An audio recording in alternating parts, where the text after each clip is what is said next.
আসসালামু আলাইকুম। আজকে একটা সাক্ষাৎকার দেখছিলাম। সেই সাক্ষাৎকারের উপর ভিত্তি করে একটা পোস্ট আমার চোখে পড়ল। এনায়েত চৌধুরী চমৎকার লিখেছেন। যেই কথার উপরে তিনি তার পোস্টটা দিয়েছেন, সেটি প্রথম আলোর তারেক মাহমুদ তার সাক্ষাৎকার নিয়েছেন জয়সুরিয়ার। জয়সুরিয়ার একটা কথা হলো এই মোদ্দা কথা দেখেন, তার বোধোদয়টা দেখেন এবং আত্মোপলব্ধি দেখেন, স্বীকারোক্তিটা দেখেন। এখানেই বুঝবেন যে এদের সাথে আমাদের মানে ক্রিকেটারদের বা খেলোয়াড়দের পার্থক্যটা।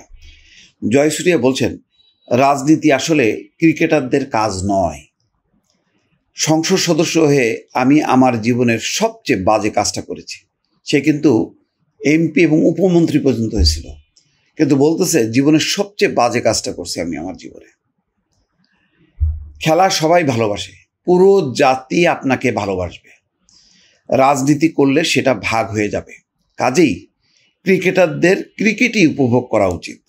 দেখেন, আমি এই জন্য বারবার বলি, এই যে কষ্ট লাগে মমতাজ সহ নুসরত ফারিয়া বা আরও অনেকের জীবনে যা ঘটলো, নুসরত ফারিয়াকে এই কাতারে আমি আনতে চাই না, সরি, আমি বিশেষ করে মমতাজের কথা বলবো, মাশরাফির কথা বলবো, সাকিব আল হাসানের কথা বললাম।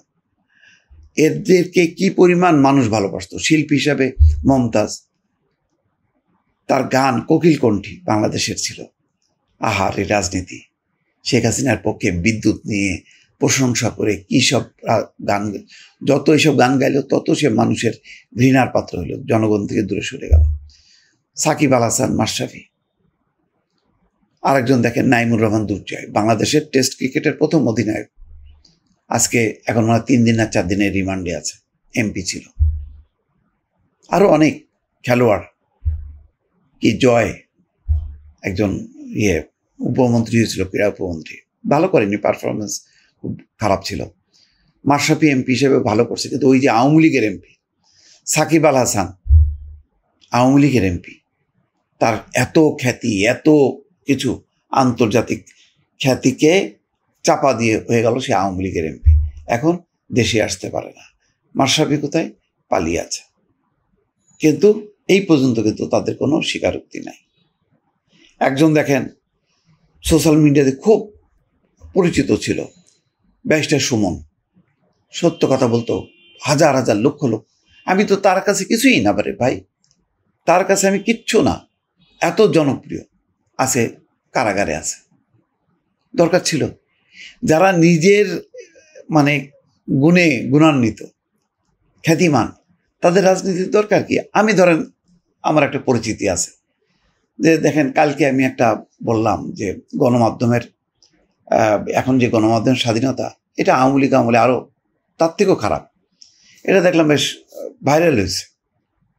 তো ওই অংশটুকু দেখে অনেকে বলবে এই তো আওয়ামী লীগের দালাল, বোধহয় কিছু পাইনি এখান থেকে, ওই দিকে লাইন দিছে। এই তর্ক বিতর্কগুলি থাকুক, কিন্তু এই যে আমি বলতে পারছি, আমি বিএনপির বিরুদ্ধে বলতেছি, পক্ষে বলতেছি, আওয়ামী লীগের বিরুদ্ধে বলতেছি, আবার পরোক্ষভাবে পক্ষে বলতেছি, ইউনূস সাহেবের প্রশংসা করতেছি, সমালোচনা করতেছি, আমি মুক্ত সাংবাদিক হিসেবে আমি এটা বলতে পারছি। আমার এইটা বিভিন্ন শ্রেণী পেশার মানুষ আমাকে ভালোবাসবে আমি যদি সত্য কথা মধ্যে থাকি। কিন্তু আমি যদি একটা দল হই, ভালোবাসবে? পারবে না। তেমনি ক্রিকেট সবাই পছন্দ করে। সাকিব আল হাসান এবং মাশরাফি মাথার মুকুট ছিল, আজকে কোথায় তারা? পায়ের লুটা মানে ধুলাই লুটতেছে সেই মুকুট।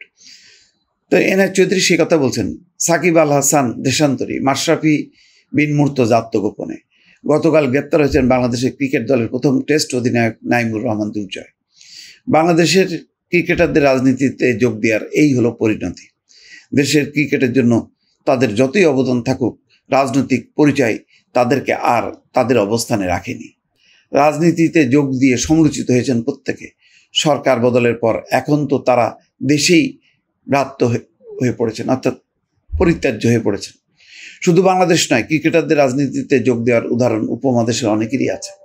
ক্রিকেটার সাবেক অধিনায়ক, বর্তমান কোচ সনৎ জয়সূরিয়াও আছেন সেই দলে। 2010 সালে ইউনাইটেড পিপলস ফ্রিডম অ্যালায়েন্সের হয়ে তিনি নির্বাচনে অংশ নেন। নির্বাচনে জিতে 2015 সাল পর্যন্ত মাতারার সংসদ সদস্য ছিলেন এবং হয়েছিলেন উপমন্ত্রীও। 10 বছরের বেশি সময় হলো রাজনীতি ছেড়ে দিয়েছেন।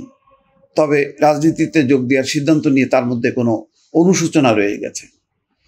জয়শ্রী বলেছেন, রাজনীতিতে যোগ দেওয়া ছিল তার জীবনের সবচেয়ে বড় ভুল সিদ্ধান্ত। আমাদের এদের মধ্যে সেই উপলব্ধিটা আসবে কখনো? দেখা যাক। ভালো থাকবেন। আল্লাহ হাফেজ।